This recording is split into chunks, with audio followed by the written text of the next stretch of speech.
our facilitator for the day. Judith is a longtime Veritas person who runs our Women's Dream Quests and is a therapist by day and a Veritas faculty when she's not active as a therapist. So I am going to turn it over to her and we'll begin. Hello, everybody. Hello. Hello. Nice to see everyone here again. And how are we all doing in this week? I mean, I've lost track of how many weeks this has all been, but it does seem like quite a few. And it's really nice to be able to come back together in our extended circle. Yeah, I've been thinking a lot this week about our approaching holiday tomorrow. And I know we're not all from the States, but a lot of us are. And unfortunately, the United States has had a big impact on the whole world, too. So I hope you'll indulge me a moment here as I make some suggestions about how we might use our walk to tune in to some of the ideals that the United States has historically been part of. I think we're in such a time of reckoning, certainly with all the racial justice issues, with coming to learn more and more deeply that Black Lives Matter, and learning to listen and ask questions about everything that has to do with what divides us. I found this, we're going to sing this later, but right now I just want to read it to you. There's my favorite song as an ardent fourth grader when I loved my country beyond all measure was America the Beautiful. And in a book of folk songs, I came across this verse along with the traditional verses that we're going to sing later.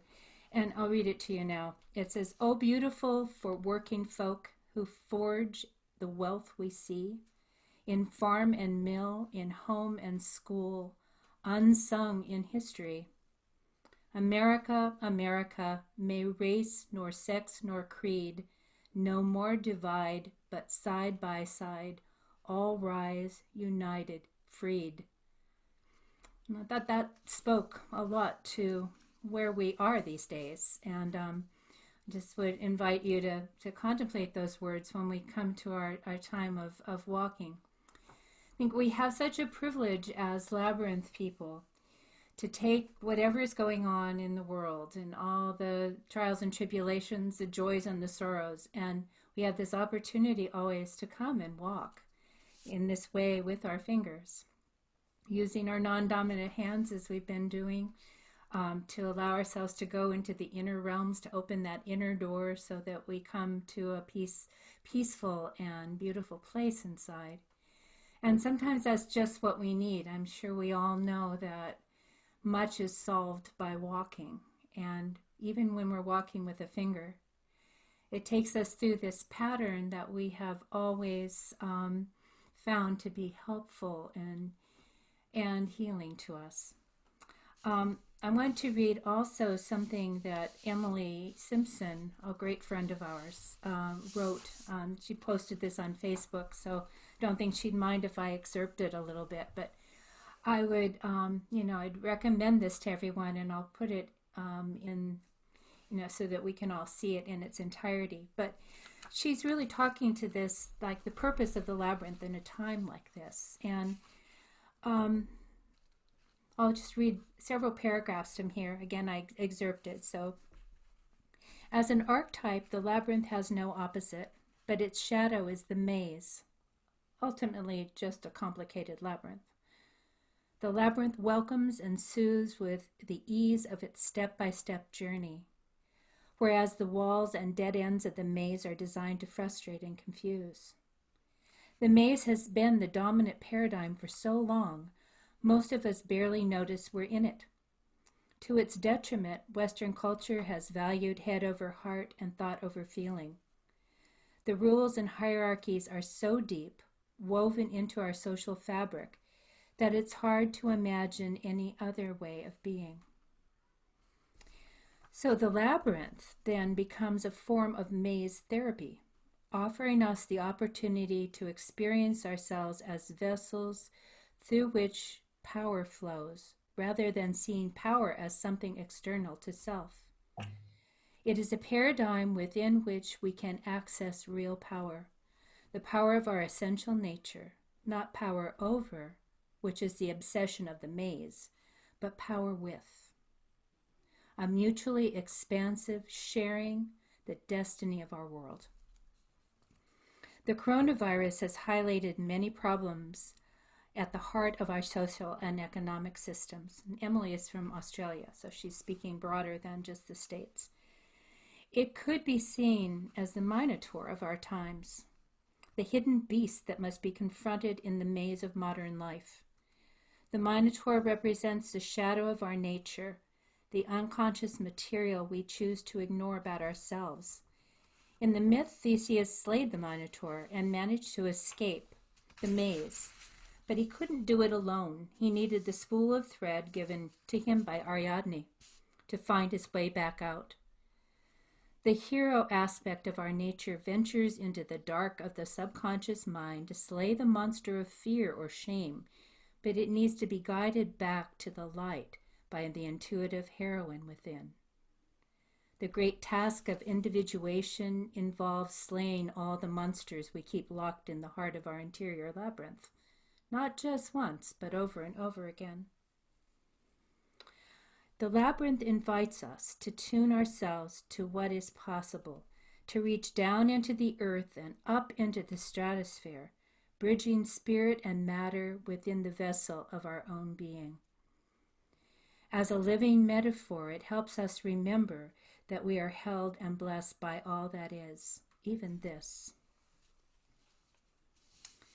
So that's something to consider as we do our walking.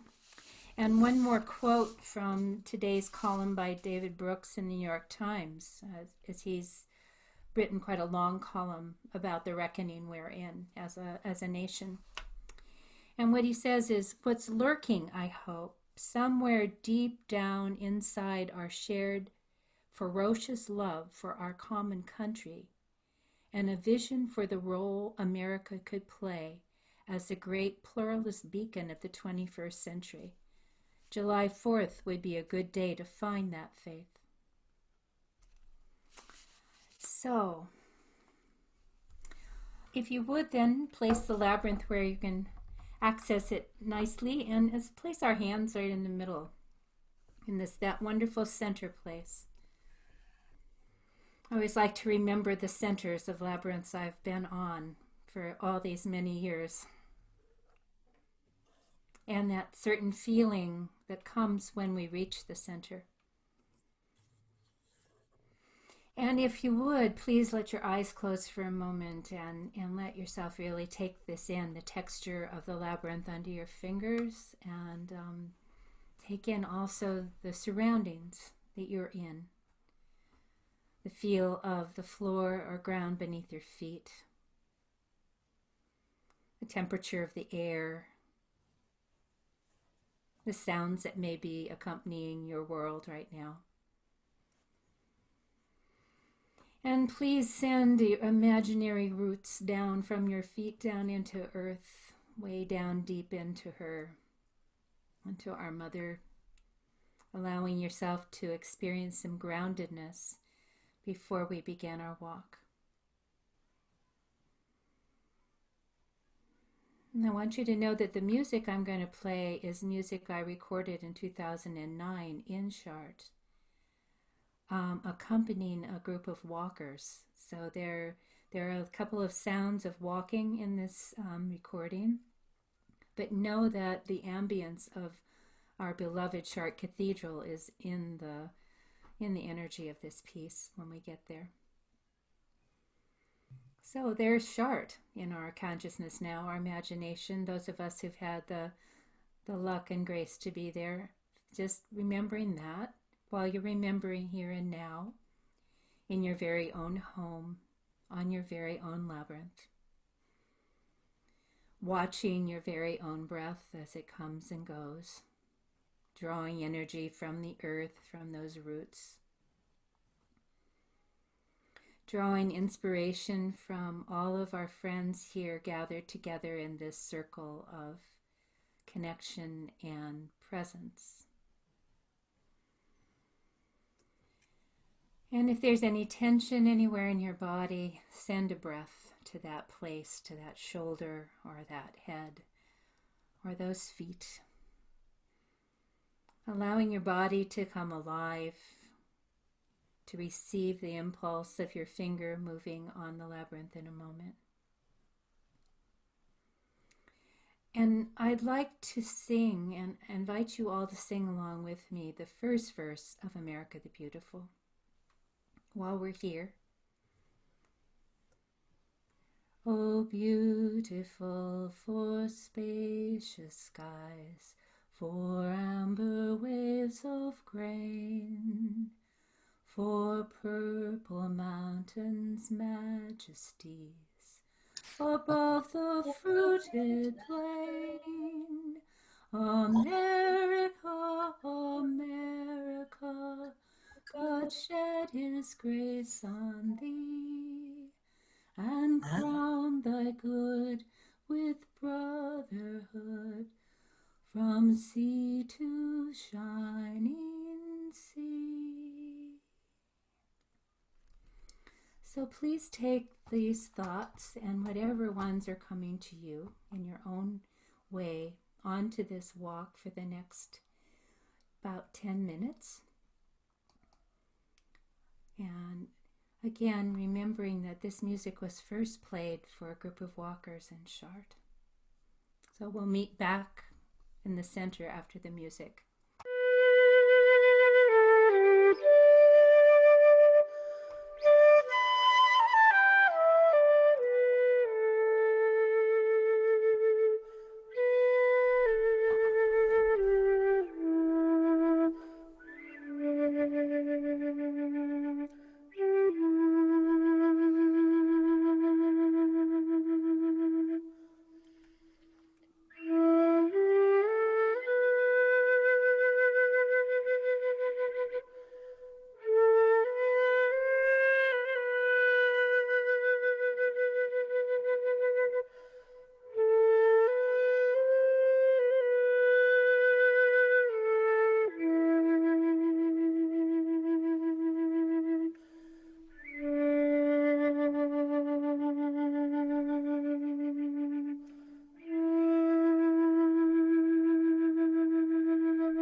So nice to come back to the labyrinth with your hands in the center again.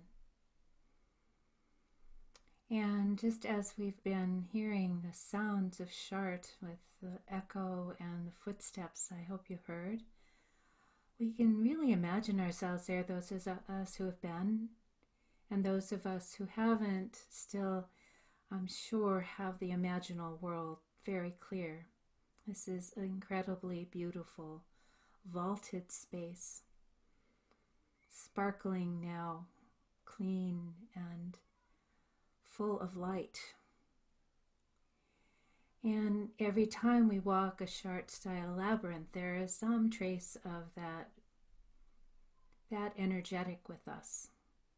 This place that was meant to be a place of homecoming to the holy land of ourselves. So as you sit just for another moment with your hands here in the center, and I'd ask you, like we did last time, to recall a moment in the center of the labyrinth, wherever that may be, and allow yourself to hold that image for a moment and let it inform you. And let it inform whatever prayer or intention or message you'd like to share in the sharing time. Whether that be a message for personal healing, or the healing of our loved ones, or the healing of our beloved country, or the healing of our beloved planet. Allow something to come to you from this experience, from this centered place, from your rooted nature, wherever you sit on Mother Earth. And just let it arise, whatever wants to be said.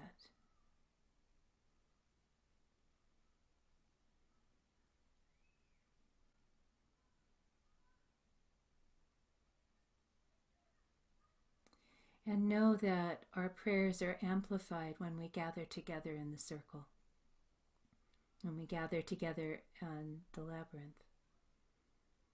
We'll come to our closure now. I'm thinking of what I've been hearing people say, and what Martha just said about, I'm getting the idea of amping up the love that we project out. And I think one of the things, I have a good friend that always calls Independence Day Interdependence Day. And in many ways that may have been one of the fatal flaws of, the beginning of our country, that there wasn't such a sense of interdependence right after in the midst of the Enlightenment, etc. That now that's something we know about. So when we're all imagining ourselves on the labyrinth together, and we're harnessing the power of us all together, of what happens when we gather, as one together, and what we do with the love that we generate here and where we send it. My sense is that's always a very powerful thing, and much more than any individual by themselves. So let's try a little experiment here. For a moment, just think of where you'd like to send the love that we've generated here, that you have in your heart. And just let that be, where is it? A place or a person or a thing, or the ideals of the United States, or the ideals of an interdependent world, or straight to the heart of Mother Earth, wherever it might be. And I'm going to ask you just to do a gesture. Bring your hands out to the edge of your little box there, and then scoop up some energy from the labyrinth that you've got, and let's send it out. Okay? Yeah. Let's do that 3 times. And again, make this as real as possible. Really know that there is love to share. Amped up, revamped love out as far and wide as it needs to go for health and healing, well-being. One more time.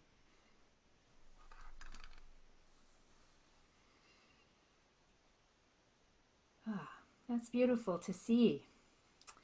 And I'd like to end us with singing Ubi Caritas. Please join me, muted, because it doesn't sound good with us all there, but with similar gestures. We're going to go ubi caritas et amor, ubi caritas Deus ibi est.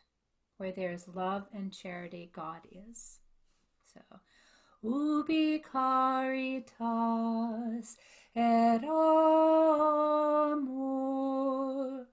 ubi caritas Deus ibi est, ubi caritas et amor, ubi caritas Deus ibi est, ubi caritas et amor, ubi caritas Deus ibi est. May we each be filled with what we need to be who we are. And may we share that from a filled heart out into our families, our communities, our nation, our world. May that be so. Aho, blessed be. Amen. Namaste.